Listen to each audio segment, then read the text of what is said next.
FPL Game Week 23 Preview Show. Welcome to the Armband. I'm your host, Chris, and as always, Kieran is here with me too. How are you doing today? Yeah, good. Other than being a bit ill, not great FPL wise, but just continuing Oh to no. go with the punches. Red Mostly in punches. red in tonsils, red in arrow at the moment. Yeah, indeed. Yeah, Oh just God. getting kicked in the face over and over. It's not fair, is it? I feel like you've got No, like a pretty decent team week on week, and then it's just not happening, is it? I mean it must be super competitive at the 2 million rank. That's what I'm saying. Like Jesus Christ. Yeah. Yeah. Oh, it's savage. All right. So on tonight's show, we're going to do a preview of Game Week 23. We're going to look at quite a lot of latest news to talk about: transfers, managerial moves, BRUNO coming back. So we'll talk about that. Going to talk about our Game Week points. Then we're going to have a look at the fixture ticker, see which teams are gravitating towards the top, who we should be buying, who we should be selling. Yeah, and all that good stuff. If you've not tuned in before, please do like and subscribe. Help support us on YouTube. It would mean the world to us. Just to have improve the community. So. Let's talk. I mean, we talked a bit about it there, but should we talk about Game Week 22? Do you want to talk about your team? Probably not. Yeah, so a lovely red arrow in the 2 millions from 2.4 million to 2.5. Woohoo. Um, yeah, just same old. Most people seem to get like a clean sheet or a clean sweep in the back line this week, and that's what most people got from how they got green arrows if they did. But I had Verbruggen, who is crap. I had Virgil, just can't keep a clean sheet against Burnley. Just like what a shyster. Um, and yeah, like Gabriel Timber, like everyone has them. Mukiele got a clean sheet, which not a clean sheet, assist, which was nice. And Defcon as well. I think he got, he did get Yeah. Defcon. So, yeah, that was good. But I took Cunha's out for Roger as well. Rogers and just did that in the end. I was thinking about the Tavernier from Minte move, and didn't do that. But yeah, started Mane over Anderson, and yeah, everyone in the my forward blanked. Yeah, Haaland blanking, which was fortunate, I suppose. Etikike blanking as captain, took that gamble. That Didn't was pay off. unlucky, wasn't it? Like he had quite a few decent chances, at least compared to Yeah, Haaland, and played more minutes. yeah, Dubravka on the bench with 8 saves, so obviously he had a bit of a blinder. So yeah, just another just crap week, and hopefully the moves I've done this week are good for like long-term fixture proofing, but I have already done moves, I'd but they're forgotten probably that. not good. They're probably not good in the terms of like short term because it's a bit scary, but Yeah. we'll see. All right, we'll talk more about that a bit later. I'd forgotten you'd done moves. My game week was I suppose slightly better. I got 43 points. It was helped by the defense, really. Like I didn't get any other points. Raya Gabriel was the double cleaner. Hall kept the cleaner and got the bonus. But other than that, I think my only returns were Ballard's Defcon. So 4 points there. So it was a bit mixed, but 43 was just about enough for a green arrow. A lot of people had a decent bench Mm. this week. My bench was quite decent. Like Lefay obviously scored and Rodon kept a clean sheet. Two players I'd thought about starting a little bit, but not a heap. I nearly started Lefay over Thiago, but I don't know. That Thiago's form was just way better, even away against Chelsea, who hadn't been great defensively. I didn't really fancy that. Yeah, yeah, And then Rodgers, I'm a bit unsure about. Like it would be good to talk about now because we both bought him, but since then, is it Onana's been injured, and McGinn went off with that knee injury, and now they've just on yeah, a bit of. I'm already a bit like, oh, why? Because I feel like he was overperforming his XGI, which is never like a good sign, and his routes to points are just open play goals. Like he's never on Defcon, he's not on set pieces, and even this week when I loaded the fixtures up, I've already got him benched for this game week away against Newcastle, and I'm playing Lefay, and I'm really. just thinking Well, that okay. I kind of bought him thinking he's a good fixture proof option, and maybe I'm getting a bit carried away because he looked decent individually. I think he had 6 shots, but I don't know. It just feels Yeah, a load of players blanked in my team, so maybe I should a bit digging on him a little yes, bit. he was super unfortunate to blank, like Mm, 6 shots and just balls like blocked just off the line for him and stuff like that. So just I think if he had got anything, you probably wouldn't be suggesting that at all. So yeah, um, yeah, just wait and see, I suppose. yeah. All right, well let's get into the news because it feels like there's quite a lot to talk about. this game, well, heading into this game week. Yeah, so I'll just kind of ramble these off. So, yeah, Guehi, at 5.3 million, 38%. I did not realize he was that highly owned. Is now obviously a City player in the game. I'm expecting him to start from the off, to be honest, in a really good home fixture versus Wolves. So, Yeah. yeah, he was like the joint top assister for Palace and like the second top goal scorer in their team as well. So, yeah, he's obviously coming with a little bit of pedigree of like in front of goal as well. So yeah, we've had good things with centre backs from City before. Diaz has been a pick in the past, and Stones, and blah blah blah. So I think at 5.3 million, you're expecting it to be nailed on. Yeah, they bought him to play with Diaz out and Guardiola out, and so yeah, that Elaine guy is not just going to keep playing that Gay. He's going to start over him, of Yeah, course. absolutely. So maybe Kuzanov gets benched and Elaine starts with Gay. I don't know, but yeah, I think he starts straight away.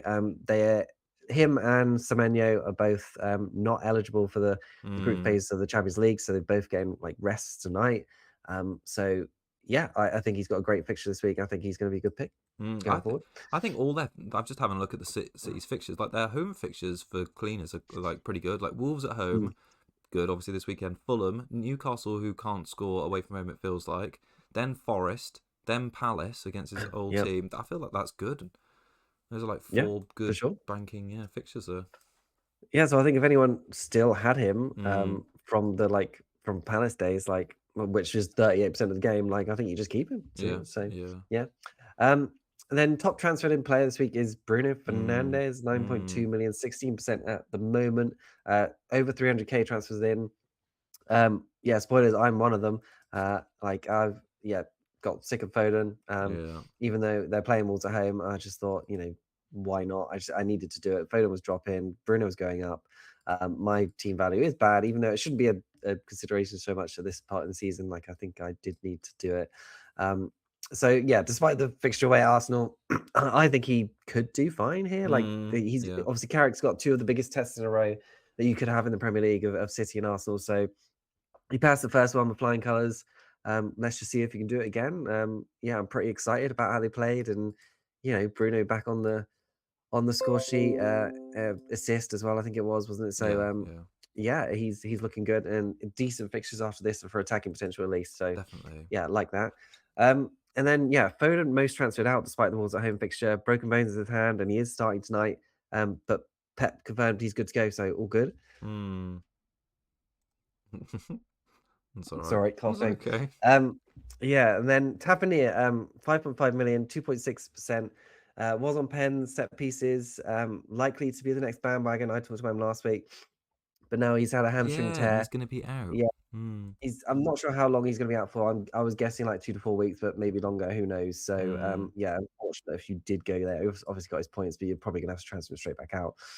Enzo at 6.5 million, 11%. Yeah. Did you see his return? I didn't actually. What was it? He closed down like a Brentford defender on the edge of the box. The Brentford defender kicked it into his shin. It bounced just to Pedro, who just like turned and like belted in a worldie. So it was, fair if you got Enzo in. But like I was thinking, oh god, I've really missed the trick here. He's started straight away, but it was such a fluky return. Yeah, like no action. So he of his was. own. Well, Yeah, he was playing in the 6 role as well, but he was actually crashing the box pretty often, like a kind of Rice or a Bruno had been doing for United. So, yeah, out of the obvious moves from Cunha, like Enzo, Rogers, Gordon, etc., like he was the only one to return. Yeah. On Gordon, like he hasn't had out from open play goal for like a year now, apparently in the Premier League. So that's crazy. But yeah, so Enzo on the ticket for many people now. I think I will certainly be looking at him now that he's getting returns from that 6th spot and is looking to crash the box, as I said. So yeah. And then Semenyo, as I mentioned earlier, not in the UCL squad. 45% now. He started every game since Bournemouth, and I expect him to keep starting. Like Wolves at home, still a great FPL pick. I think if you have him, you just keep him. Foden's probably the one to get rid of. Yeah, 2 good picks there from Semenyo and Guehi in the City team, and just cheap prices and look probably going to be nailed on. Like Pep has just played Semenyo from the off and not worried about it. And he's probably going to do the same with Guehi. So yeah, that's the kind of news and the ones to sort of like look at that we've been sort of been monitoring. And yeah, I'm sure there's probably others, but that's the top of my list of what's going on at the moment. Well, just to add to like the new side of things, I agree by the way about Semenya. Like he's the 5th highest transfer in this week, so people aren't giving up on him. Yeah. And in fact bringing him back. The only other bit of news that I thought was quite interesting was Glasner's outburst after the Sunderland game. Like we heard on Saturday morning that Guehi probably wasn't going to feature, and that made me think even more about Palace is in a bit of disarray. And then after the game, for him to sort of moan about the owners, say how you said I'm my captain before the game. I don't know. It feels really rough there at the moment. So Chelsea, like the most difficult fixture in Chelsea's run of the next 6 was potentially going to be this Palace away game. Now I'm looking at that after I think they've they don't have the Europe, but I just think that everything just seems really unsettled there at the moment with the managers and the players out.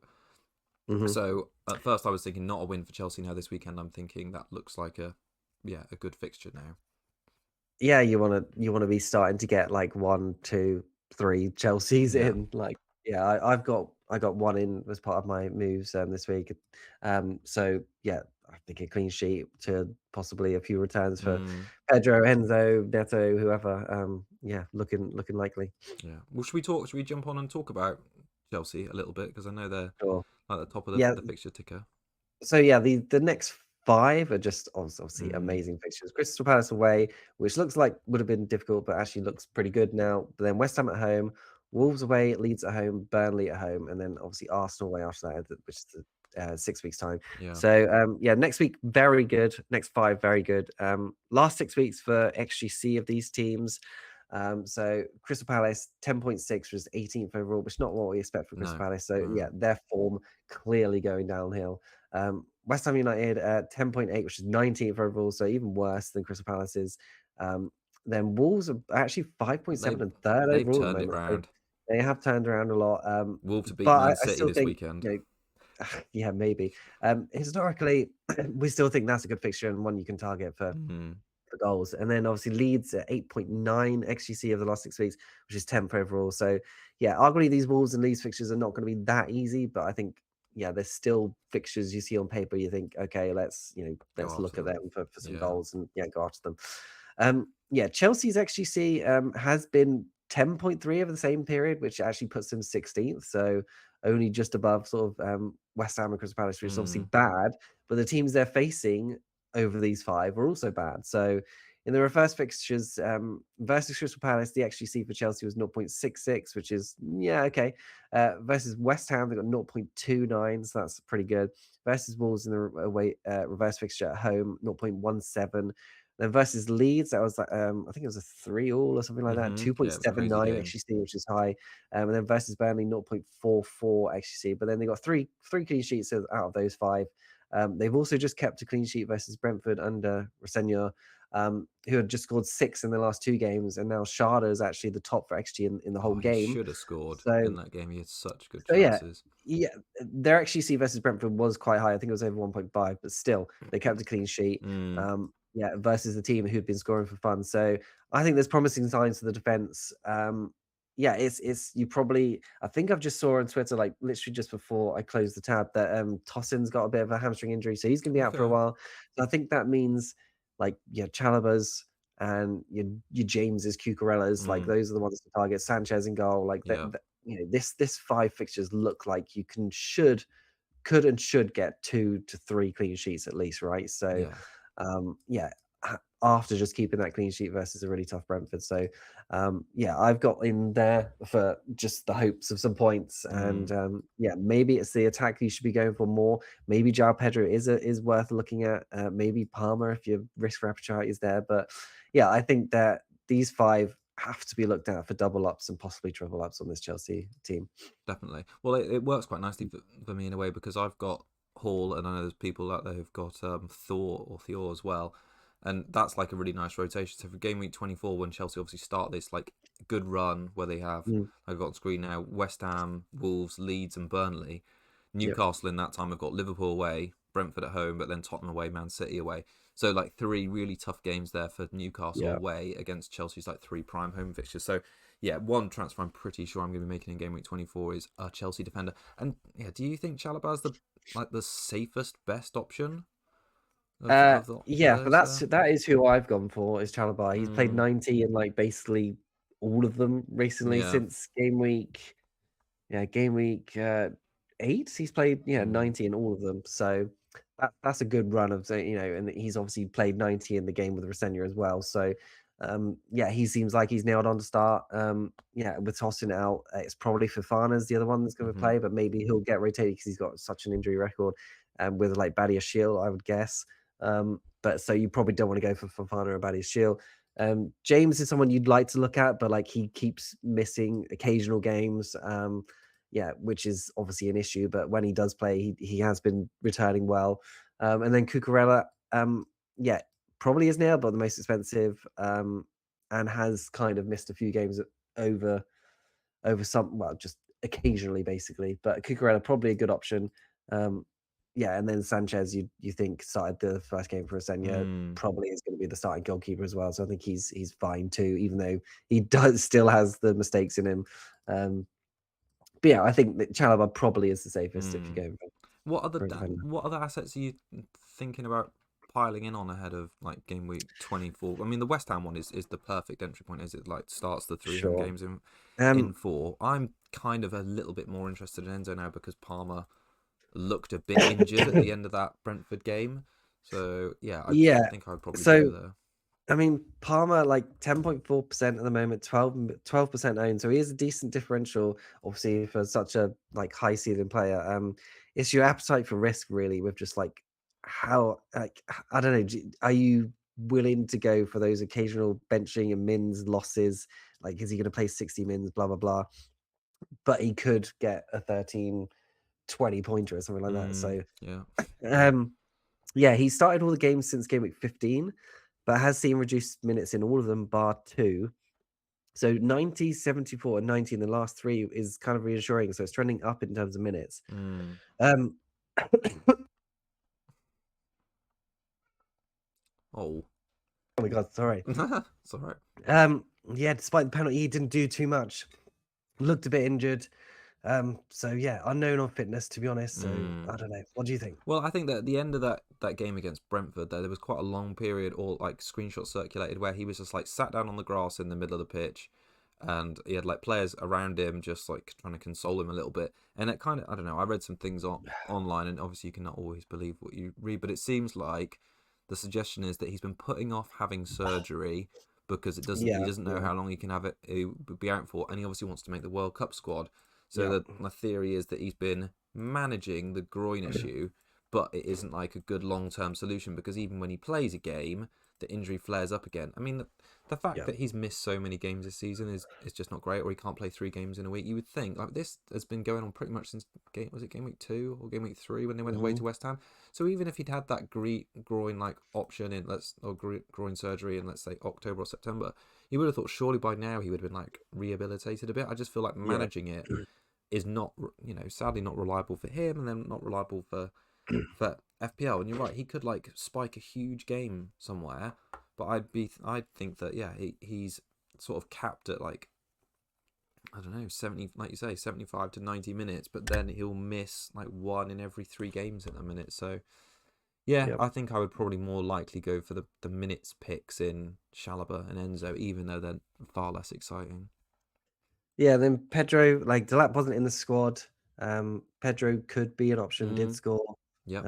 So yeah, what do you think about him? Yeah, he's not bad. I definitely in the market for a new striker from game week 24 onwards. Like, we'll get on to Liverpool in a minute because I want to pick your brains about that. But Etikike has been so underwhelming, and it is making me think that I want to switch to either a 4-4-2 or 3-5-2 because I think the depth of the forward line for me is like now apparent. Like, I think it was like one last hurrah with Etikike and Thiago. And the last like 2 or 3 game weeks, it's just not worked having that expensive striker there. When yeah, you're just getting points from Def Connor. So yeah, anyway, that's sort of a bit by the by. But I don't mind Pedro for the fixtures, but like for long term, I feel like the value is in the midfielders and the defenders. Should I talk? Yeah, like you Oh, get sorry. Mane and Creepy Junior and just be happy with those two in Haaland. Exactly. Yeah, exactly. Well, I could talk about that now actually with Groupie and Bournemouth, because they do have some good fixtures, but I think it's a little bit difficult to necessarily like invest there with like confidence. Let me see if I can get their fixtures up. So they're actually like third top in the fixture ticket. I didn't want to talk about Palace tonight because, like I said at the start, like, I'm a bit unsure about Glasner. Bournemouth's fixtures are pretty good over the next 6 as well. Liverpool at home, which is fine given how Liverpool been playing. Wolves away, Aston Villa at home, Everton away, who are much far worse at home at the minute. West Ham away and Sunderland at home. So they're pretty decent. But I think the problem you've got is all the injuries are like just mounting now. Like if you consider Tavernier, who was almost like the third choice pick, let's say, if Semenyo and Clivert was still at the club, even he's not an option now. So Cooper Jr., the player who's getting like 10 or 15 minutes for most of the season, could now be a gem. Like 4.6 million, like you say, he is easily benchable most game weeks.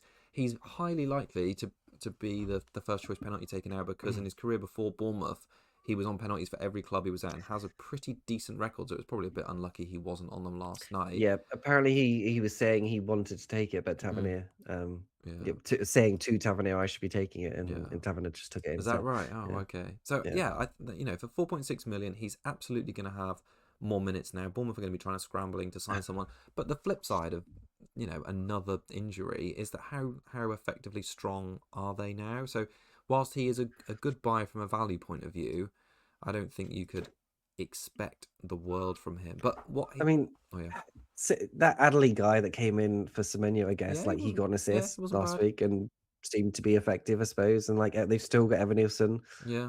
So it's just who's gonna come in that Tavernier position, I suppose. I guess they need to buy someone now, because otherwise they don't have anyone.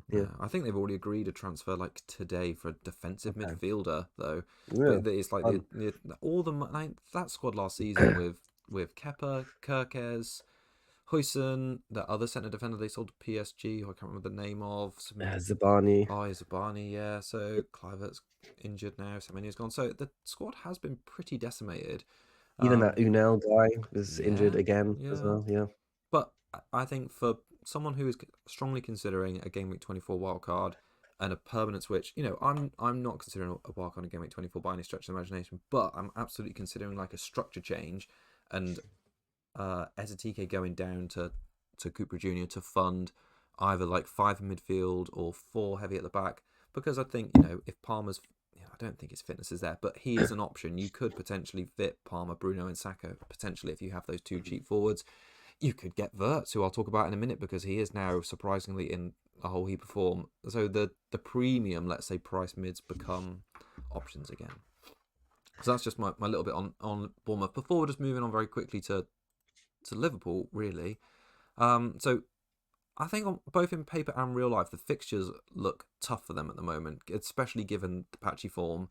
And it's a question of what do we do with their assets? So the next few fixtures, like I mentioned, Bournemouth away, which I think is fine. They had that crazy game at the start of the season, which might have been 3-2. So I kind of think there'll be goals in that one. Then Newcastle and City back-to-back at home, both tough games. Sunderland and Forest are not going to make it easy in their away games. And then West Ham, admittedly that's the best in the 6. But having a look at the 3 key assets in their team, Van Dijk has scored 19 points in the last 6 game weeks. 0 What the hell has happened to him? I don't know. 0 Defcon. Where's that gone?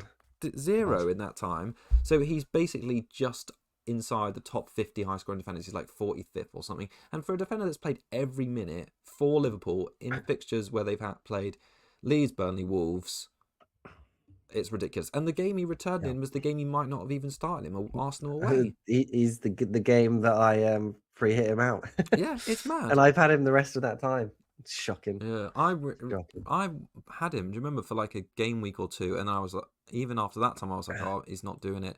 And it was a bit. I was a bit oh god, why am I really selling Van Dijk? But it's it's worked out all right. There's been better defenders who've been, or cheaper defenders who've been far more reliable. He's going to start cleaning now. I guarantee it. Yeah, I guarantee it. He's going to keep clean sheet against Bournemouth, and then he'll keep a clean sheet against for Newcastle at home. 100%. It's going to happen.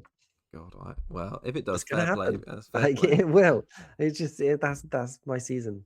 100% going to happen. Well, I was having a look at who you would actually buy if you were getting rid of him. And initially I was going to go to Chelsea straight away, and you've already talked about that. I still think if you've not got them, the Sunderland assets are fantastic. Mukulele, I think he's 4.5 now. Ballard as well, I'll big up just because I bought as well at 4.6. So in the last 6 game weeks, they're both, Mukulele's inside the top 6 for points per 90, and Ballard is inside the top 15. They're both extremely reliable for DEFCON. So 9.9 like CBIT or DEFCON for Mukulele over the course of the season. Ballard averages 10.8. So basically he averages it every 90 minutes he plays. And Sunderland's fixtures are quite good now as well. I mean, they've got West Ham away this week, which I'm considering. Well, I'm probably going to play Ballard over Anderson, who's got a home fixture against Brighton. They got Burnley at home after that, which looks like a good fixture. Arsenal away is the tricky one, but they held Arsenal to a draw. I would expect Ballard gets DEFCON in that. Arsenal aren't exactly scoring loads. Liverpool and Fulham back-to-back at home. Yeah, I just think Sunderland are a really well-organised team, and their defence gets DEFCON. So I think if you're looking to free up some money from VVD, I mean, you're not going to get much change from Chalobah now, but yeah, Chelsea and Sunderland defenders were where I'd go to. And then Etikike. So blanks versus Leeds, Wolves, Burnley. We held through Arsenal for that injury. He's now, for me, like got the last chance game here. Yeah. Like, admittedly, Newcastle and Man City back-to-back at home are fine fixtures because, the narrative might be they'll be up for it. But I just think there's better picks in midfield and defence for far less money. And maybe money's not an option, but he's just not delivering any points at the moment. And he's... I feel like he returns this weekend. I think it's against time. what you think this is it? Yeah. Maybe not a lot, maybe just one return, but I think he'll give us that sort of want to maybe or hope to possibly keep him. But It's tricky, and I think the defense, like I mentioned a minute ago, I think the attacking options to replace him with, there's not many. You could go to, like I mentioned, Cooper Jr. There's Mane, who are like in the budget picks. I think Calvert-Lewin is still a pick. He's had 5 attacking returns in the last 6 game weeks, and he's the second highest point scorer in that time and 4th highest in expected points. So, and he was a bit unlucky to have an offside goal ruled out when Leeds played at Anfield. So, I think he's fine at the moment, and like a fine entry point this week. Leeds' fixtures, where are they? They're like low on the ticker, like they're the worst over the next 6 game weeks. But yeah, I don't read them at all as being that awful. I think he would be fine. So I don't mind him, but yeah, I've just been really underwhelmed by its ticket, and I think the fact that he didn't get the penalty. I know Szoboszlai was pretty likely to be rumoured first choice, but for a striker who could do with some goals, he's the only one playing with Isak out. I just thought he would have wanted the ball in that situation. Similar to Evan Nilsson, like all these other people that are just are looking for the penalties, and you're the main striker, and he's doesn't want it. A bit like Watkins at Villa. You'd kind of think like he would work hard to be better at that. Yeah. And then just finally on Liverpool, Wirtz is finally delivering points. He's like a genuine pick now. I think 41 points in the last 6 games, pretty healthy. That's in line with his expected points of 36. So he's been converting the chances like he's had well. Most shots in the box of all Liverpool players, and which is double the next best. 12 key passes in the last 6 game weeks. That's 5 more than the next best 2. So he's got 2 routes to points really in terms of goals and assists, and 8.3 million. And like I say, if you're going cheap in attack from next game week, maybe he could like align nicely with a big priced midfield. Like, quite like the idea of a bit like going back to the start of the season. You get Wirtz, Saka, and Bruno in midfield, maybe along with Rice and I don't know, Semenyo maybe, and that seems like a sexy midfield vibe. Yeah, it does actually. Yeah, like that. Yeah. So I think there's it's funny how it shifted a little bit. I kind of expected Etikike would be clear of Wirtz over those fixtures, and it's just not been the case. He's absolutely outperformed him, like 41 points roughly over the last 6, and I think Etike's had about 20 something. So yeah, more than double, and it's just a big swing. Yeah, that Barry guy at Everton has got 3 goals in his last 4 as well, which is he's 5.7 billion. But wouldn't ever say go there. But a little bit of form. Only other player I want to mention, Mbeumo. 8.1 million now, 10% owned. other than this Arsenal fixture for attack, I like the fixtures coming up.